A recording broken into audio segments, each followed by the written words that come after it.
Hi, this is Randy from Fried Eggs Golf, and today I'm here to talk to you about a new addition to Ping's iron family. It's called the iBlade. iBlade, baby! Whoop whoop! Now, Apple, if you're looking to get into the golf business, I'm sorry, Ping got there first. iBlade, nothing I can do about it.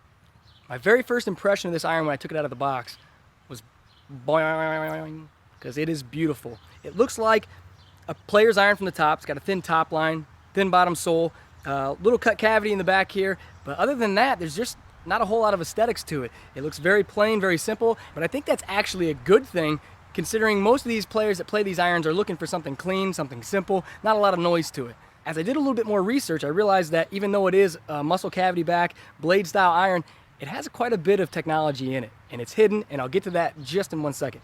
Now, the head is made out of a 431 stainless steel, which makes it feel a little bit softer. It strengthens it so you can thin out a little bit more of the face to give you better ball speed.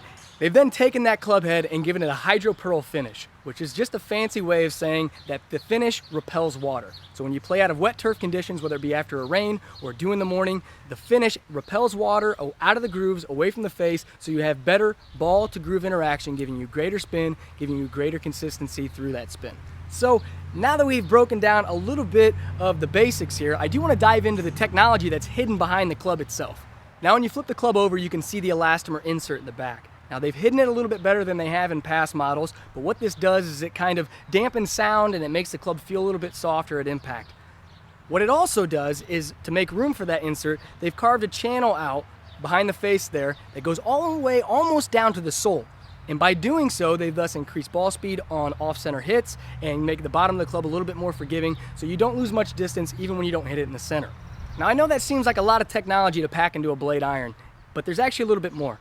They've taken a pure tungsten weight and put it in the toe section. Now, once again, they've put tungsten in clubs before, but the reason I say pure is that it's a little bit denser, it's heavier, so it actually increases MOI than even past generations. And by putting it in the toe section there, it offsets the weight of the hosel, giving you once again that MOI, and off-center shots just go that much straighter.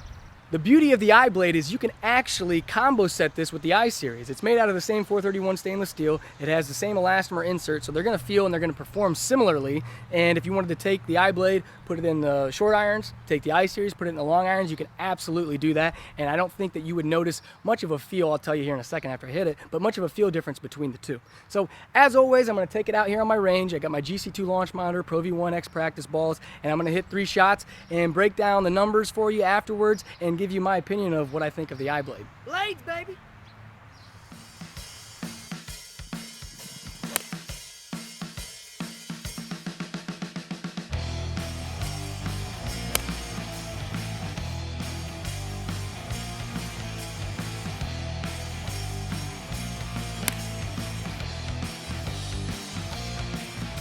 So I just got done hitting all 3 of my shots, and before I jump into the numbers, I do want to give you a little bit of feedback of how the club felt, how it performed.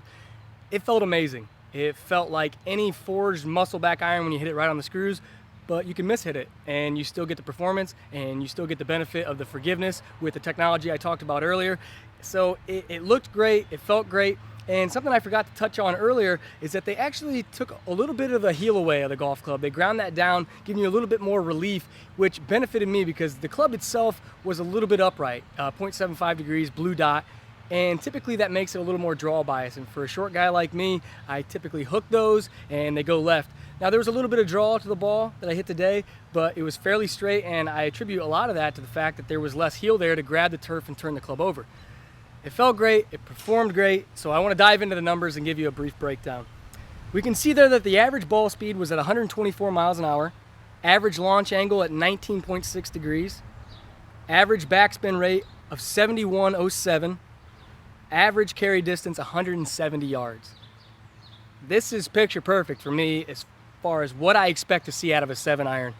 Good launch angle, spin rate right around 7,000 RPMs, carry distance 170 yards. This gave me everything that I expected it to. Now the launch angle was a little bit higher than I initially anticipated, and the peak height, I believe, was at 39 yards. It seemed very high. and it didn't feel like it was going to carry the distance that I expected to get, but it absolutely did. What I'm going to show you now is a shot that I actually tried to flight the ball down with, because typically with ping irons, my one complaint was that they went very high. They went far, but they launched the ball so high, and when you hit the ball into a headwind, it was kind of hard to sneak it underneath that. So I intentionally placed the ball back in my stance here, hit a little knockdown shot, and tried to keep the ball under the wind. And the iBlade did exactly that. I launched it at 14.9 degrees, spun it a little bit lower, obviously, because I de-lofted it, but the carry yardage was at 172 yards. Now, as far as comboing it next to the I-Series iron, I could see where you could run into a little bit of problem, because a couple months back, I did a review on the I-Series iron, and I saw a little bit faster ball speed, I saw a little bit less spin rate,